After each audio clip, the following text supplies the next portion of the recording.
Good morning, everybody. We are knowing about heat, formation of heat, transmission of heat पढ़ रहे हैं हम लोग। ऊष्मा का स्थानांतरण कैसे होता है, एक जगह से गर्मी दूसरी जगह कैसे जाती है। तो हम लोग 3 नियम जाने थे, conduction, convection and radiations. Conduction, convection हम लोग जान चुके हैं। Today we know about radiations. Radiation means होता है विकिरण, दहन। The transfer of heat energy from a hot body to a cold body directly without heating a space in between the two bodies is called radiation. And the energy so radiated is called radiation energy. कहता है ऊष्मा ऊर्जा का एक शरीर से दूसरे शरीर में सीधा चले जाना बिना किसी हीटिंग स्पेस। कहने का मतलब है कि उसमें सटा के गर्म नहीं करना है, दूर से ही हीट एक जगह से दूसरी जगह चली गई, दहन, दाह जिसको कहते हैं, तो वही रेडिएशन कहलाता है। और इस ऊर्जा को विकिरित ऊर्जा कहते हैं।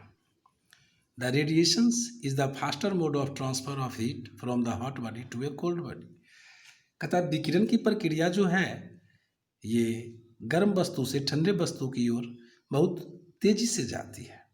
हीट एनर्जी में रीच अस बाय कंडक्शंस और convection, but this is not true. कह रहा कि ऊष्मा ऊर्जा जो सूर्य से हम लोगों तक आती है वो कंडक्शन से या कन्वेक्शन से आती है, मतलब चालन से या संवहन से आती है। तो कहता है दिस इज नॉट ट्रू, यह सत्य नहीं है। The following reason proved it. ये कारण अभी यहाँ बताया जा रहा है। पीछे हम लोगों ने पढ़ा है कंडक्शन कन्वेक्शन, उसमें एक्टिविटी बताई गई है। उसके अनुसार the heat can not reach us by conduction because air is a poor या very poor conductor of heat energy. ऊष्मा जो है वो कंडक्शन के रास्ते से, चालन के रास्ते से हमारे तक आ ही नहीं सकती, क्योंकि हम लोग जानते हैं कि हवा जो है कुचालक है। The heat can not reach us by convections as the hot air rises up and not the sideways. कहता है जैसा कि हम लोगों ने पढ़ा है कि गर्म हवा ऊपर की ओर जाती है, अपने आजू बाजू नहीं जाती है। इसका भी एक्टिविटी पीछे हम लोगों ने जाना है। तो उसके रास्ते से कन्वेक्शन से भी गर्म हवा, कन्वेक्शन मतलब गर्म हवा ऊपर की ओर उठना या कोई वस्तु गर्म होकर ऊपर की ओर बहना। तो कन्वेक्शन के रास्ते से भी गर्मी हम लोगों तक नहीं पहुंच सकती है, क्योंकि हवा गर्म होती तो ऊपर जाती, फिर नीचे गर्मी कैसे आती। तो if a cardboard is put between us and the source of heat we do not feel hot. कहा जा रहा है कि अगर गर्मी, जैसे हम लोग ठंडी के दिनों में आग सेकते हैं हाथ से, अगर उसके बीच में कार्डबोर्ड रख दिया जाए तो कोई क्या हीटर की गर्मी आपके हाथों तक आएगी? नहीं। तो क्या आप गर्मी महसूस करेंगे? नहीं। We do not feel hot, हम लोग गर्मी नहीं महसूस करेंगे। This is the sufficient proof that air does not get hot by convection. तो ये सबूत हो गया कि गर्मी जो है सूर्य की वो हमारे तक कन्वेक्शन के माध्यम से, संवहन के माध्यम से भी नहीं आती है। In fact radiation process does not require any materials medium. तो हम लोगों ने जैसा पीछे जाना, कंडक्शन ठोस में होता है, कन्वेक्शन द्रव्य में होता है, और हवा में जब कोई संपर्क नहीं, बिना संपर्क का अगर गर्मी यहाँ से वहाँ जा रही है तो इसको विकिरण बोला जा रहा है। तो विकिरण का कारण है कि विकिरण की प्रक्रिया में किसी माध्यम की ज़रूरत नहीं होती है। अब जैसे लोहे को गर्म किया था तो एक सिरा उसको आग पर रखा था, आग पानी को गर्म किया तो उसके निचले सिरे में आग लग रही है, तो उसके अणु आपस में घूम के पूरे पानी गर्म हो गए। लेकिन ये दोनों प्रक्रिया, यहाँ माध्यम की ज़रूरत है, आग वस्तु के साथ एक साथ होता है तब गर्मी आती है। लेकिन रेडिएशन में वस्तु कहीं है, आग कहीं है, फिर भी गर्मी आ जाती है। इसका एग्जाम्पल है the vast space between the earth and the sun is vacuum. जैसा कि हम लोग जानते हैं सूर्य और पृथ्वी के बीच में खाली जगह है, and which contain no molecules of matter. इस बीच में कोई लोहे का कण या चांदी का कण या तांबे का कण मौजूद नहीं है। Yet the heat of sun reach us, फिर भी सूर्य की गर्मी हम लोगों तक आ रही है।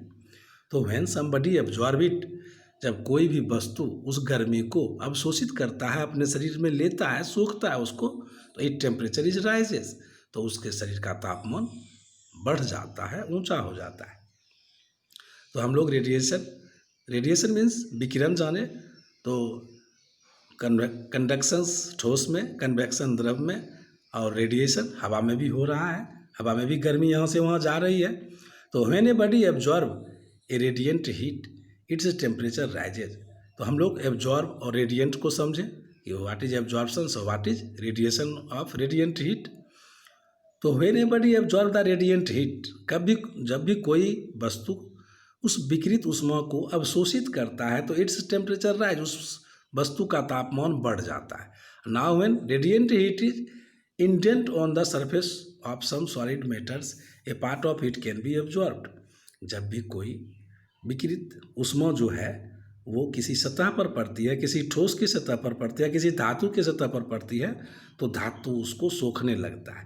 Where a part of it can be reflected, और जब वो गर्म हो जाता है तो वो फिर उस गर्मी को वापस रिफ्लेक्ट भी करता है। It is the absorption part of the body. जो पार्ट गर्म है उससे फिर गर्मी निकलनी भी शुरू हो जाती है बाहर की ओर। तो it is going A rise the temperature of side body, और उसके तापमान से बगल वाली वस्तु का भी तापमान ज़्यादा होने लगता है, वो भी गर्म होने लगता है।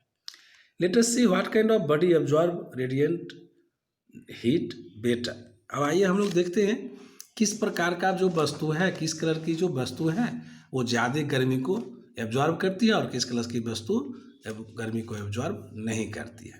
तो एक्टिविटी 4.13 बताया गया है। इसमें आपको बताया गया है कि काली वस्तु या डार्क रंगीन वस्तु गर्मी को ज़्यादा एब्जॉर्ब भी करती है और ज़्यादा रेडिएंट भी करती है। वहीं लाइट कलर की वस्तु, उजली सतह वाली वस्तु जो है कम गर्मी को एब्जॉर्ब भी करती है और कम ही उसको रेडिएंट भी, रिफ्लेक्ट भी कम ही करती है। तो use of good and bad absorber of radiations. अब कहता है कहाँ कहाँ हमारे दैनिक जीवन में इसका उपयोग हो रहा है। जो गुड एब्जॉर्प्शन है या बैड एब्जॉर्बर है, जो अच्छा सोखने वाला गर्मी को है, कम सोखने वाला है, कहाँ कहाँ हम लोग उपयोग करते हैं, तो थोड़ा उसके माध्यम से समझें। इन द ट्रॉपिकल कंट्री, मतलब विषुवत रेखीय देश में जहाँ बहुत ज़्यादा गर्मी पड़ती है, तो houses are painted in white. तो हर एक घर को उजले कलर से पेंट किया जाता है ताकि वो गर्मी ना हो, सारी गर्मी को रिफ्लेक्ट कर दे। कम गर्म होगा तो कम रेडिएंट भी करेगा, कम उसको रेडिएशन करेगा, तो घर के अंदर गर्मी कम रहेगी। और वो this is because white colour is a best absorber of radiation. उजला कलर जो है वो गर्मी को कम सोखता है और एंड देयरफॉर इसीलिए temperature inside will be bearable. तो घर के अंदर का जो तापमान है वो सहने योग्य ही रहता है, ज़्यादा गर्म नहीं हो पाता है। The base of cooking vessel is painted black. खाना पकाने वाले बर्तन का जो निचला सिरा होता है वो काले कलर से रंग किया रहता है, so that it absorb more heat, ताकि ये और अधिक ऊष्मा को सोखता रहे और हैंस कुकिंग इज फास्ट, हमारा खाना जल्दी बन जाए। Use of good and bad emitter of radiations. अब इमिटर मीन्स होता है उत्कर्षक, प्रवाहित करने वाला उत्कर्षक।